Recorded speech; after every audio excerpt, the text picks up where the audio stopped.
Oh boy, this is probably going to ruffle some feathers, even though what I'm saying is functionally what we're doing anyway. It's just not set in stone. But before I kind of get into the meat here, I need to start with something a little more lighthearted. When I'm out with friends, my single friends, which includes me, obviously, uh, we always get on to the kind of current state of relationships in the Western culture.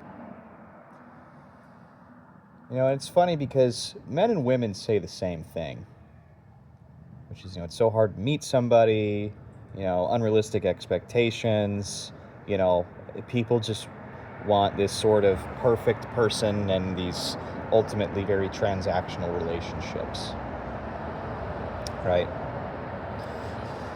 And if you go on the internet, this is pretty much the sentiment across the board, 1000%. You go on dating apps, this is absolutely how they operate. It's a meat market, you know? All of these people, I mean, you're just swiping right or left on people, on ideas of people. You haven't met this person. That girl that's very conventionally attractive, if you married her and had kids, literally could be a life-ending mistake. You don't know this girl. You didn't grow up with her. She might not even be in your generation. Obviously, this applies to women too. This guy you're getting all doe-eyed about could be a fucking loser, or worse, abusive. And then these things end up happening. And then people get this sentiment of, women only want X, Y, and Z, and men only want X, Y, and Z. Which on the internet, that's observably true. They're both right. Because it's not real. The internet is not real, and going back to my other video, it's not real in the tangible sense. Like, I can't pick up the internet and show it to you. But when you go out and you actually meet people in person and talk to them,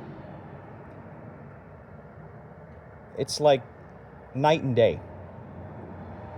Just from my own personal experiences, I've dated women that would never have even given me the time of day if I swiped right on them on a dating app. Because truth be told, I'm not that conventionally attractive. I don't think I'm ugly, but, I would not do well in the dating app scene because I'm not very good at selling myself, and I don't take good photos, and frankly, I'm not in great shape, and, I'm not particularly photogenic. But in the real world, those things are not what makes you valuable. In the real world, some of these things are kind of a non-issue. Attraction, in my opinion, is not an arbitrary checklist of things. You're not attractive unless you have X amount of money. You're not attractive unless your waist is a certain size or your bust is a certain size. Or you're not attractive unless, you have a very particular hobby that I like. Attraction is very binary. You're attracted to somebody or you're not. Now, within people whom you're attracted to, there could be features that you find more appealing than others, but at the end of the day, to say that you're more attracted to one person than somebody else, I just don't think that's true. I think that's just bullshit we make up and tell ourselves. Because we're letting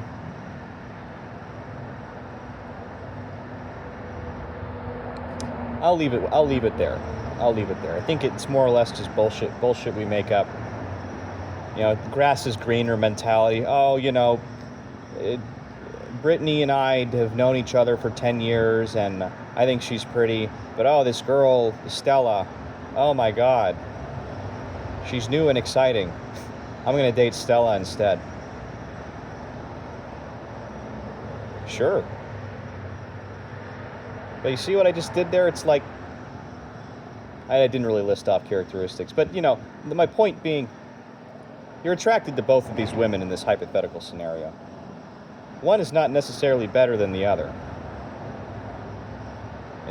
Purely in terms of attraction, you're attracted to both of them. You're just kind of getting into semantics as to who you should date. Now, sometimes it's not semantics. If Stella comes from a good family and's got her shit together, whereas the first girl I mentioned is a train wreck and went through rehab and dates a new guy every week, well, yeah, those are clear, like, logistical things. Like, okay, this, I'm not Superman. I'm not going to turn her life around just by existing. I should date somebody who seems more stable. But that's not about attraction. That has nothing to do with attraction. You're attracted to both of them. That's my point. Anyway. But online, we've convinced ourselves that attraction is a checklist, and that's just not true. It's just not true at all. I think we can sit here and argue about what features make somebody more conventionally attractive than somebody else, but at the end of the day, it's all semantics. If you're attracted to somebody, you're attracted to them. It is what it is. And this binary attraction, this is how it works in real life. Like the thing I brought up earlier. It's like that girl I dated. She was a model. She was a promotional model. And she started talking to me not because I'm so goddamn handsome, even if that is true, which it's not, but because I was reading a book, and she wanted to know what the book was, and I told her, and she liked that. She liked that I was reading, during my off time at work. Boom, we went on dates. It didn't go anywhere. She definitely could have found somebody way more conventionally attractive than me, but it wasn't even a thought at that time. So, he's cute, he's reading, I like that, let's go out. And that was it. And that's how it's supposed to be, man. Like, dating apps and porn, it's just a meat grinder, dude. It's not real. It's all fake. If you're on a dating app looking for love, you're lying to yourself. People use dating apps to smash pissers. That's it. And if you think it's anything else, you're in for a rude awakening.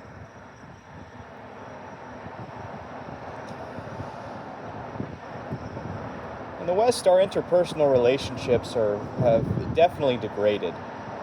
Among the races, among men and women, among basically any group that can separate themselves via biology or some arbitrary ideology. It's only gotten worse. And this is where I'll get into the clickbait title of the video.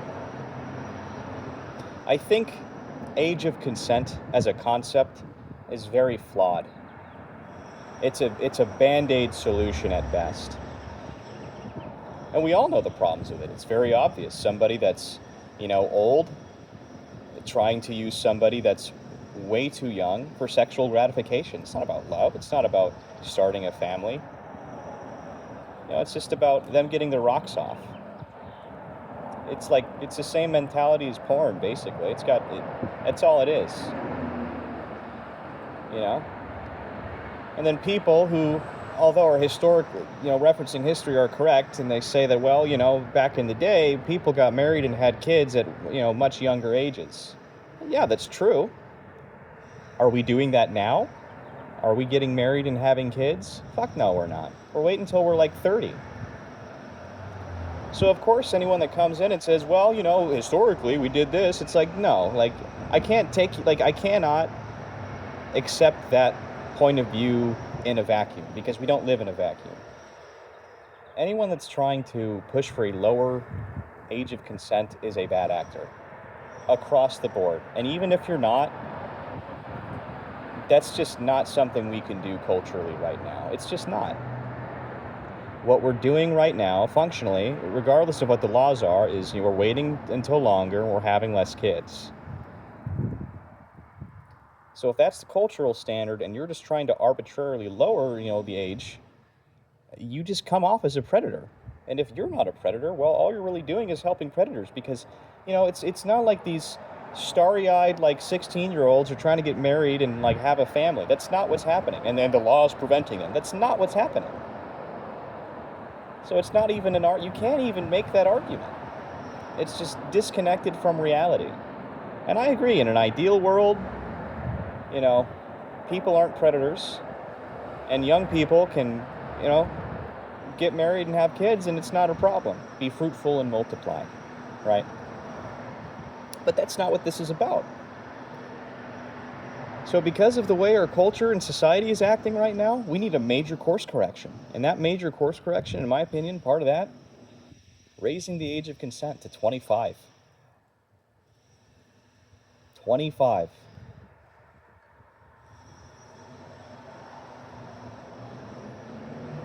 I don't know about you, but when I was 18, I was like basically retarded. I didn't know shit.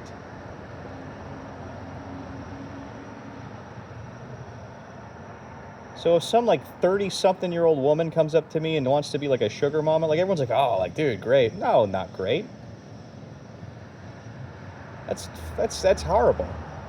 That's predatory. This woman just wants to use me. And it's the same thing that men do to women. Oh, there's this guy just sweeps this older man sweeps this young girl off her feet with all this money and bullshit. He doesn't give a fuck about her. He just thinks she's hot. That's it.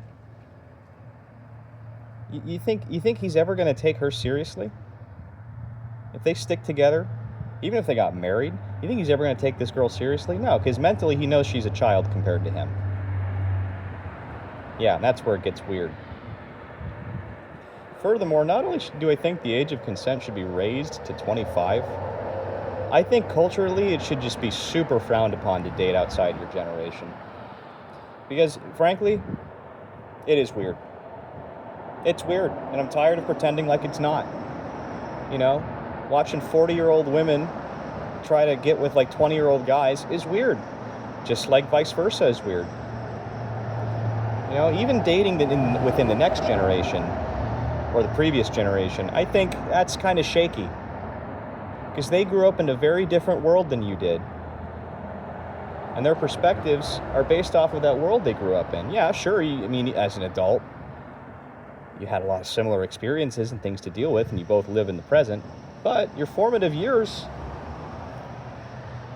could not have been more different. And it'll always be a disconnect. And again, just going back to idyllics, you know, you should marry someone that you grew up with. Literally. You know, the whole like girl down the street, boy down the street mentality. Absolutely. It just makes sense. Like logistically it makes sense. You know, they're there. These guys probably spend a lot of time together anyway. You know each other really well. You grew up in the same area. You grew up in the same time. Why the hell not? I think that's what people should shoot for. But that's not what we're doing right now.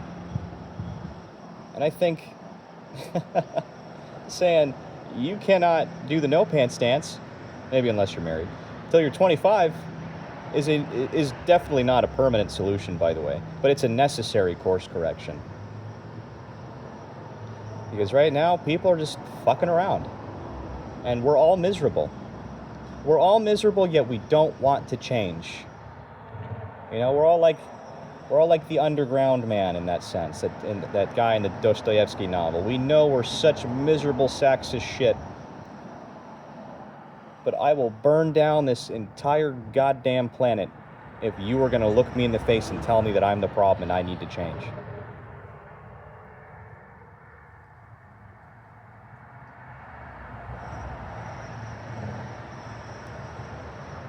That's about it.